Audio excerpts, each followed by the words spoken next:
Let's consider the weaknesses and things that Whonix simply isn't designed to do.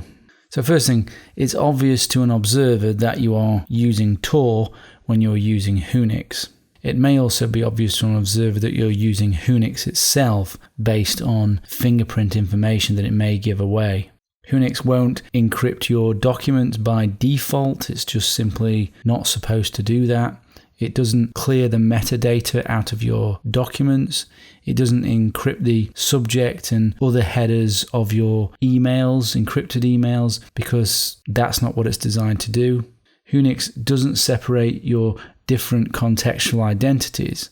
It is not advisable, as I previously said, to use the same Whonix workstation to perform two tasks or endorse two contextual identities that you really want to keep separate from each other. It probably won't protect you against firmware rootkits or BIOS attacks. It won't protect you from hardware compromises like the Surly Spawn hardware keylogger in the NSA ANT catalog, and the RageMaster, the VGA cable retro reflector. It won't protect you against hardware compromises like that. As is the same with any operating system and application, there could be security vulnerabilities and even a backdoor through either deliberate, coerced, or accidental methods. But this is unlikely because Whonix essentially is really just a bunch of scripts. And as far as I'm aware, there's no actual compiled code. Whonix is more difficult to set up compared to, say for example, the Tor browser on its own, or Tails if you're just using it as a live CD. It requires that you have virtual machines, so therefore you need a hypervisor, or you have spare hardware to run it on. It also requires higher maintenance than live CDs, as live CDs are just static. One of the most significant potential weaknesses in Whonix, if you need that feature, is that it is not an amnesiac system. So let me read from the website.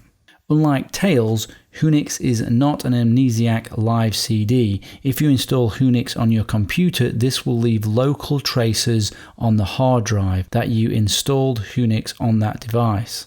Any files you create will still exist after powering off or rebooting unless you securely wiped all signs of their previous existence. There are no special measures to limit what is written to disk. This includes user-created files, backup files, temporary files, swap, chat history, browser history, and so on. Whonix acts like an ordinary installed operating system. It also does not prevent the host memory swaps to the host disk, as we discussed in the section on VM weaknesses and data leaks. If you want an amnesiac system, or a system that forgets, much like Tails, there are a couple of potential workarounds. You could use snapshots and then restore back to a clean VM after you've finished your activities. And another option is encrypting the host operating system with full disk encryption. These will help mitigate local forensic examination, but they are not as good as not having the information there in the first place. But Whonix isn't designed to protect against local forensic examination. That is not the threat model that it is trying to mitigate. If this is your main concern, then Whonix is not the best option. The threats that Whonix is best suited to mitigate are protocol-level leaks and ISP snooping. Whonix is not a one-click security, privacy, and anonymity solution. I recommend Whonix for the more technical person or for anyone who is willing to spend some time really understanding how it works. Then customize it to your personal needs. The documentation is excellent and goes into lots of detail about security, privacy, and anonymity generally.